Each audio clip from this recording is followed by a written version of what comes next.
Hi friends, നമസ്കാരം. ഓരോ വ്യക്തിക്കും അവരുടേതായിട്ടുള്ള സാഹചര്യങ്ങളുണ്ട്. അതനുസരിച്ച് മാത്രമേ അവർക്കൊരു പ്രവൃത്തി ചെയ്യാൻ പറ്റത്തുള്ളൂ. തന്നെയല്ല, പല പല ഘട്ടത്തിൽ കൂടിയും സഞ്ചരിച്ചിട്ടാണ് ഒരു വ്യക്തി മച്യൂരിറ്റിയിലേക്ക് എത്തുന്നത്. ഇപ്പോൾ ഏത് കാര്യം ചെയ്യുന്നതിനകത്താണെങ്കിലും നമുക്ക് നമ്മുടേതായിട്ടുള്ളൊരു രീതി ഉണ്ടാക്കിയെടുക്കാൻ പറ്റും, അല്ലെങ്കിൽ നമ്മുടേതായിട്ടുള്ളൊരു സ്റ്റൈൽ ഉണ്ടാക്കിയെടുക്കാൻ പറ്റും. അതിൻ്റെ ഒരു ആവശ്യകത എന്താണെന്ന് വെച്ചാൽ നമ്മുടെ ആത്മവിശ്വാസം വർദ്ധിക്കും. കൂടുതൽ സ്ട്രെയിൻ ഇല്ലാതെ ആസ്വദിച്ചത് ചെയ്യാൻ പറ്റും. ഇപ്പോൾ ദമ്പതികളെ സംബന്ധിച്ച് അവർക്ക് ചില സമയങ്ങളിൽ വൈകാരികപരമായിട്ടുള്ള പല കാര്യങ്ങൾക്കും പ്രാധാന്യം കൊടുക്കേണ്ടതായിട്ടുണ്ട്.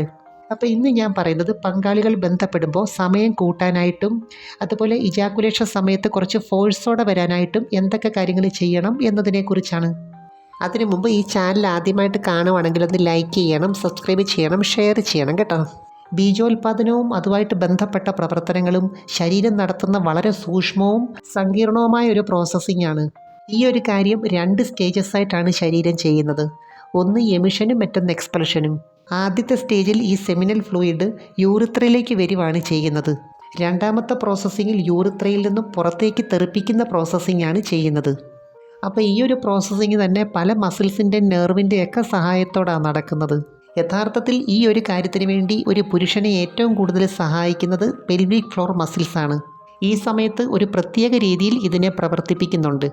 അതുകൊണ്ട് എല്ലാ പുരുഷന്മാരും ഈ മസിൽസിനെ ശക്തിപ്പെടുത്തുന്ന വ്യായാമങ്ങൾ ചെയ്യേണ്ടതായിട്ടുണ്ട്.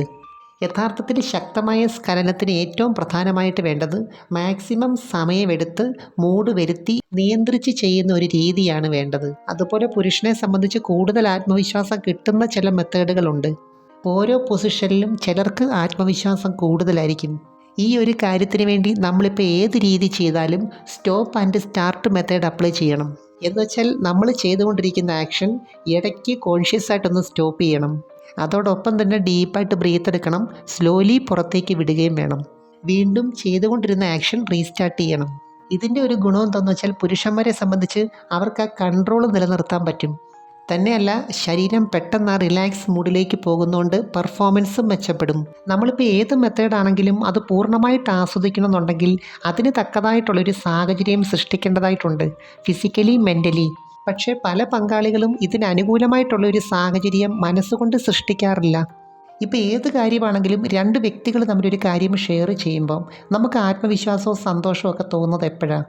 നമ്മുടെ പോസിറ്റീവായിട്ടുള്ള കാര്യത്തിൽ കൂടുതൽ ഫോക്കസ് ചെയ്യുകയും അതിനെക്കുറിച്ച് ചോദിക്കുകയും സംസാരിക്കുകയും പറയുകയൊക്കെ ചെയ്യുമ്പോഴാണ്. അതുപോലെ നമുക്ക് ഏറ്റവും താല്പര്യമുള്ളൊരു കാര്യം, കൂടുതൽ സുഖവും സന്തോഷവും തരുന്ന ഒരു കാര്യം കുറച്ച് വ്യത്യാസമായിട്ട് ചെയ്യണമെന്ന് സ്മാർട്ടായിട്ടുള്ള എല്ലാവരും ആഗ്രഹിക്കാറുണ്ട്. സ്ത്രീ പങ്കാളികളെ സംബന്ധിച്ച് ഇതിനിടയ്ക്ക് അവർക്കും ഒരു റിലാക്സ് കിട്ടുന്നത് നല്ലതാണ്. നമ്മളിപ്പോൾ ഒരു കാര്യം കൂടുതൽ സ്ട്രെയിൻ എടുത്ത് ചെയ്യുന്നതും റിലാക്സായിട്ട് ചെയ്യുന്നതും രണ്ടും രണ്ടാണ്. അതുകൊണ്ട് തന്നെ ഈ സമയത്ത് തിരഞ്ഞെടുക്കുന്ന ചില പൊസിഷൻസും വളരെ പ്രധാനമാണ്. എന്നുവെച്ചാൽ 2 കൂട്ടർക്കും ഇഷ്ടപ്പെടുന്ന കൂടുതൽ സ്ട്രെയിൻ വരാത്ത രീതി വേണം തിരഞ്ഞെടുക്കാൻ. ഇവിടെ ഓർക്കേണ്ട മറ്റൊരു കാര്യം എന്തെന്ന് വെച്ചാൽ ഇതുമായിട്ട് ബന്ധപ്പെട്ട കൂടുതൽ പ്രവർത്തനങ്ങളും ചെയ്യുന്നത് നമ്മുടെ ശരീരത്തിൻ്റെ ഓട്ടോണോമിക് നെർവസ് സിസ്റ്റമാണ്. അതുകൊണ്ട് തന്നെ ഇതുമായിട്ട് ബന്ധപ്പെട്ട എല്ലാ കാര്യങ്ങളും എപ്പോഴും നമ്മുടെ നിയന്ത്രണത്തിലായിരിക്കണമെന്നില്ല. അതിനെക്കുറിച്ച് ഓർത്ത് ടെൻഷൻ അടിക്കുകയും വേണ്ട. എന്നാൽ നമ്മൾ കോൺഷ്യസ് ആയിട്ട് ശ്രമിച്ച് ഇതുപോലുള്ള ചില ടെക്നിക്കുകൾ യൂസ് ചെയ്താൽ എത്ര സമയം വേണേലും ചെയ്യാൻ പറ്റും. അപ്പം നമുക്ക് ഇഷ്ടപ്പെട്ട ഏത് മെത്തേഡ് ചെയ്താലും ഞാൻ നേരത്തെ പറഞ്ഞ stop and start method apply ചെയ്യണം. അതുപോലെ തന്നെ 2 പ്രാവശ്യത്തെ ബന്ധപ്പെടലിനിടയ്ക്കുള്ള ഗ്യാപ്പ് ഉണ്ടല്ലോ, അത് വളരെ പ്രധാനമാണ്. എന്നുവെച്ചാൽ ഒരു പ്രാവശ്യത്തെ സ്ഖലനം കഴിഞ്ഞാൽ പിന്നെ 48 മണിക്കൂർ മുതൽ 72 മണിക്കൂർ സമയം വേണം യഥാർത്ഥത്തിൽ ബോഡി അത് ഡിമാൻഡ് ചെയ്യാൻ.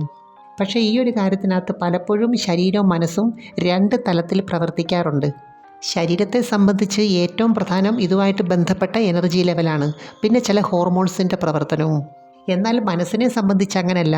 അതിന് ചില സാഹചര്യങ്ങളും ആകർഷണങ്ങളും ഇഷ്ടങ്ങളും ചിന്തകളും ഒക്കെയാണ് പ്രധാനം.